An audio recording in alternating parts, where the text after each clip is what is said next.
the internal structure of the mammalian heart. See that the internal structure of the heart, we can find the two upper chambers and two lower chambers and some blood vessels also be there. And we'll discuss detailedly, right? See that here the two chambers of the heart. See, this is one, the right side of the heart, right atrium. This is called right atrium, right side of the heart. This is the right and this is left. So that the right atrium, and this is the another upper chamber. Another upper chamber we can see here. This is left atrium, right? And below the right atrium, this is the chamber. This is the chamber. We can see. This is the chamber. It's called right ventricle. Right ventricle. And exactly below the left atrium, there is another chamber called. This is the another chamber called left ventricle. Left ventricle. See that in the internal structure of the heart, we can find four chambers.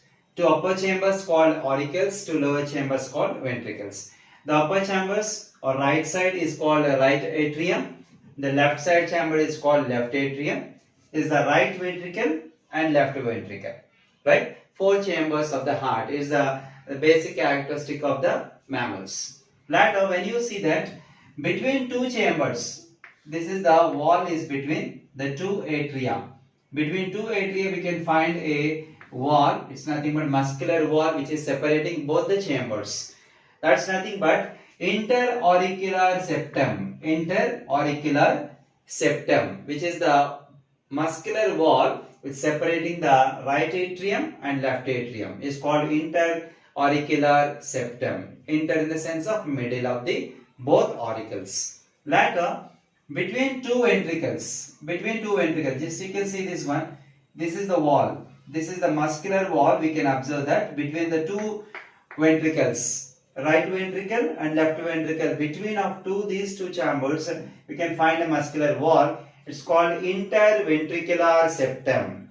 Interventricular septum, right? In the same way, between right auricle and right ventricle, there is another muscular wall is separating. This is the muscular wall. It's separating right auricle and right ventricle. So it is called interauriculoventricular septum. Interauriculoventricular septum. And here it is another wall between left auricle and left ventricle. Is called left auriculoventricular septum. This is the septum which is separating the left auricle and left ventricle. So it is called interauriculoventricular septum at the left side, right? And see that one more is that here it is there is a opening between the auricle and ventricle. There is an opening between the auricle and ventricle which blood can able to pass through. Right, between the right auricle and the right ventricle, there is a entrance, nothing but opening, is called and here it will also be another opening is called, right, aperture, which is called as aperture. Between right auricle and right ventricle is called an aperture, right auriculoventricular aperture. Here also the another entrance between the left auricle and left ventricle is called left auriculoventricular aperture. This is called aperture. Right auriculoventricular aperture, left auriculoventricular aperture. Aperture means is an opening which can blood pass through the same opening from auricle to ventricle, right? And here it is there is a valve is protecting the aperture. The valve which is protecting the aperture, right? Nothing but valve is always controlling the flow of blood in one direction and it can prevent the backflow of the blood. That's nothing but in the right side between the right auricle and right ventricle. Here it is a valve. Is called tricuspid valve. Tricuspid valve. Tricuspid valve. The valve between the right auricle and right ventricle is called tricuspid valve. And between the left auricle and left ventricle also another valve is present here. That's called a bicuspid valve. Bicuspid valve, which is also called as mitral valve. Which is also called mitral valve, right? And these valves are always allowing the blood in one direction from auricle to ventricle and prevents the backflow of the blood from ventricle to auricle, right?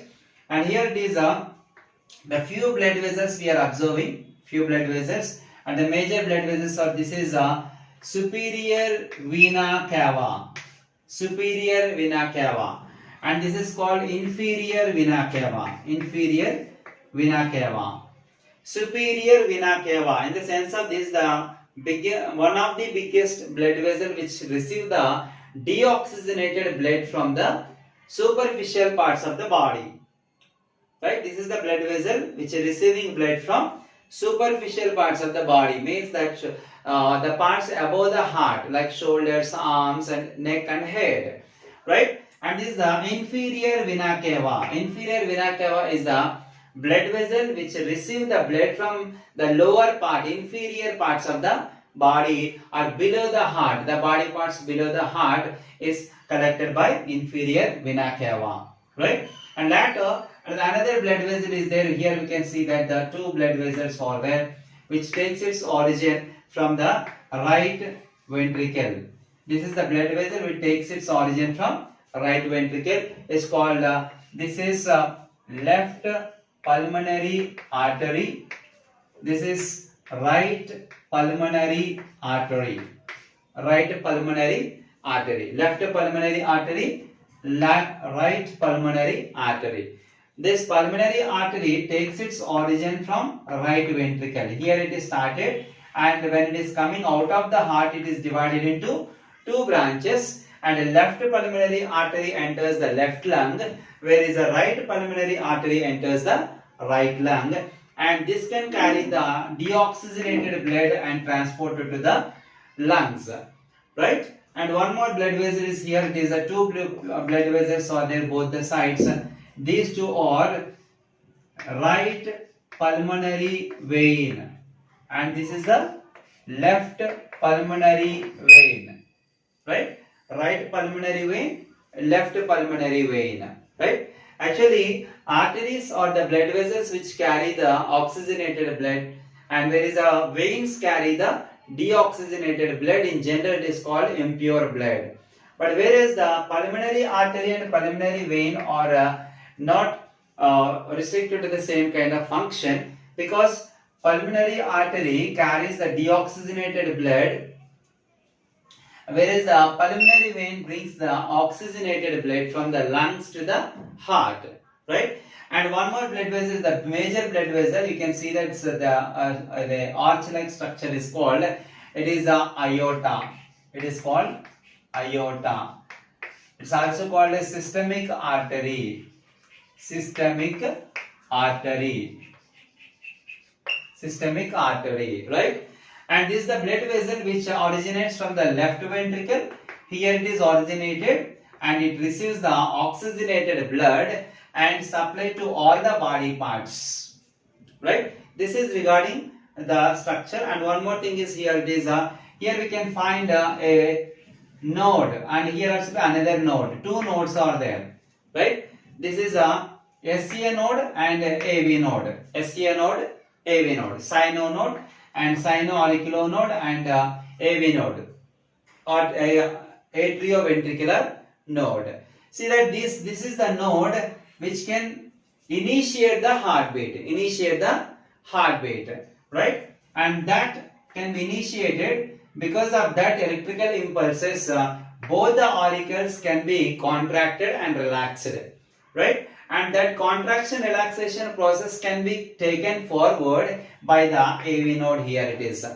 This can be the node which carry the impulses. You can see that the yellow colored here, the electrical impulses can carry from here to the walls of the ventricles, and because of these electrical impulses, the ventricles also can contract and relax. So these two are also be playing a major role in the heartbeat, right? And now we can see the blood circulation, how the blood is traveling through the heart. Generally, the mammalian heart generally called as a double circulated heart. Double circulated heart. Double circulated heart. And why it is called double circulated heart or double circulation? Because blood is traveling through the heart 2 times. Blood is traveling through the heart 2 times. How the blood can travel through the heart 2 times we will see now. Right? Once from the body part, body to the heart. When you see that, the superior vena cava and inferior vena cava collects the deoxygenated blood from the body parts, and they receive both the vena cava receive the deoxygenated blood, and they are opens into the right auricle, opens to right auricle. Right auricle contract and blood enter the right ventricle, right? And when the right ventricle contracted, the blood enter the pulmonary arteries, So this deoxygenated blood enter the left lung and to the right lung respectively, taken by pulmonary arteries. Once the deoxygenated blood enter the lungs, in the lungs we know that oxygen is available. So this deoxygenated blood leaves the carbon dioxide and receive the oxygen from the lungs and become oxygenated blood. This oxygenated blood coming back to the heart by pulmonary veins. See that left pulmonary vein is receiving oxygenated blood from the left lung, and right pulmonary veins and receive the oxygenated blood from the right lung. And both of them, they are receive the oxygenated blood from right and left lungs respectively, and opens into the left auricle, opens to left auricle. When left auricle contract, blood enter the left ventricle, right? And now the blood is present in left ventricle. When left ventricle contracted, the blood enter the systemic artery or aorta. Blood enter the aorta, and this aorta furtherly divided into many branches and supplies oxygenated blood to each and every part of the body. So when you observe that the blood is coming from body to the heart, once deoxygenated blood receiving through the superior and inferior vena cava, enter the right auricle and right ventricle, right? From here to the blood enter the lungs. So one time the blood travel through the heart, and again second time from lungs it can receive the blood by the pulmonary ventricles, and they are coming back to the left auricle to left ventricle to the body part, right? We can see that from body to heart, right? And heart to lungs, the first time, and later from lungs to heart and heart to body. See that once the blood travel through the heart, from body to heart and heart to lungs, and again the blood, when it is oxygenated, it can coming back from the lungs and again travel through the heart. So we can see that the blood is traveling through the heart 2 times. When the blood is traveling through the heart 2 times, we can say it is a double circulated heart, right? And this circulation is called double circulation. Okay, right here it is one more thing is that like a cardiac cycle. Now we will discuss the cardiac cycle. And what is cardiac cycle? How blood is traveling through the heart, right? We can see that actually in the first imaginary step in the sense of, because always the heart is filled with blood only, but for easy understanding we are imagining that there is no blood in the heart. See that all the 4 chambers are empty, there is no blood, and now both the auricles receive the deoxygenated blood and they kept in the right atrium. At the same time, both the right pulmonary vein and left pulmonary vein brings the oxygenated blood and receives the left atrium. So that now right atrium filled with deoxygenated blood, left atrium filled with deoxygenated blood. And now both the auricles are contracted. When right auricle contracted, blood enter the right ventricle, whereas left auricle contracted, blood enter the left ventricle, right? And when the blood is traveling through the aperture, here we can find some valves, bicuspid valve and tricuspid valve. So when the auricles are contracted, blood enter the ventricles through the valve.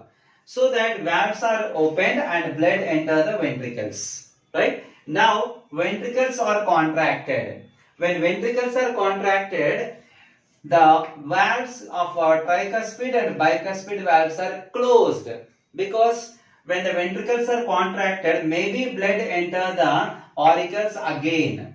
So that to prevent the entry of blood into the auricles, these tricuspid and bicuspid valves are closed, right? At that time, we can get a sound called lub, L-U-B, lub.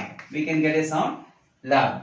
Later, when ventricles are contracted, right ventricle contracted, the blood enter the pulmonary artery. When the left ventricle contracted, blood enter the systemic artery. See that when these valves which they are getting the origination, like for example, aorta takes its origination from the left auricle, and where the aorta takes its origin from the left auricle, the aorta is provided by semilunar valves, and here also the same. The pulmonary artery takes its origin at the right ventricle, and here also where the pulmonary artery takes its origin, we can see that the semilunar valves, right? And these semilunar valves are closed, because once the ventricles are contracted, blood enter,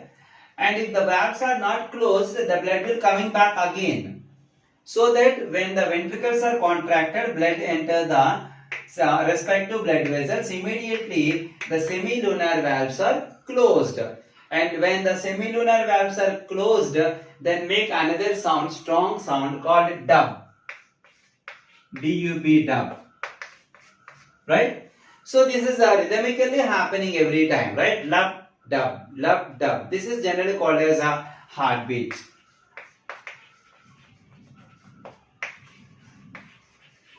This is generally called heartbeat, right? And this is generally how the blood is traveling through the heart, and this is generally called as a blood circulation or a cardiac cycle, right?